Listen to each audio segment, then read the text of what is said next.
경찰이 윤 대통령 통신 내역 영장과 한남 관저 압수수색을 검토하고 있다고 밝혔습니다. 한덕수 전 총리, 추경호 전 국민의힘 원내대표의 국가수사본부 나가 있는 취재기자 연결합니다. 최진경 기자. 네, 국가수사본부 특별수사단이 윤석열 대통령을 겨냥한 강제 수사를 추가로 검토하고 있다고 밝혔습니다.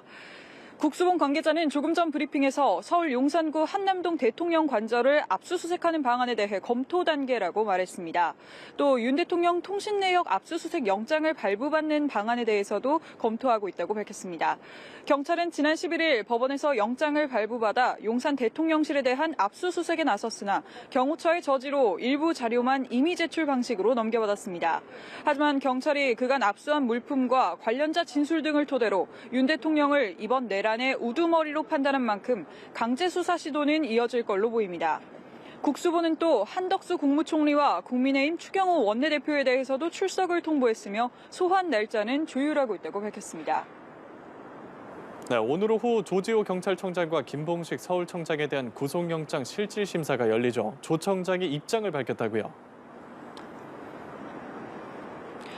네, 그렇습니다. 조지호 경찰청장과 김봉식 서울경찰청장에 대한 구속 전 피의자 신문은 오후 3시 서울중앙지법에서 열리는데요. 이르면 오늘 밤 결과가 나올 걸로 전망됩니다.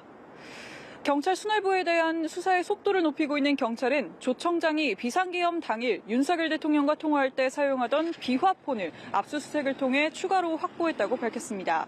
앞서 경찰이 임의 제출 방식으로 확보한 조 청장의 휴대전화는 비화폰이 아닌 개인 휴대전화였습니다. 이런 가운데 조지호 경찰청장은 오늘 오전 변호인을 통해 입장을 밝혔는데요. 윤 대통령 지시에 대해 최소 3차례 항명을 했다면서 계엄 전 안가회동에서 하달받은 A4 용지를 찢어버렸고 정치인 등에 대한 위치 추적 요청에 응하지 않았다고 밝혔습니다. 또 국회의원을 포함한 출입 통제 지시에도 월담은 막지 말라고 부하들에게 지시했다고 주장했는데요.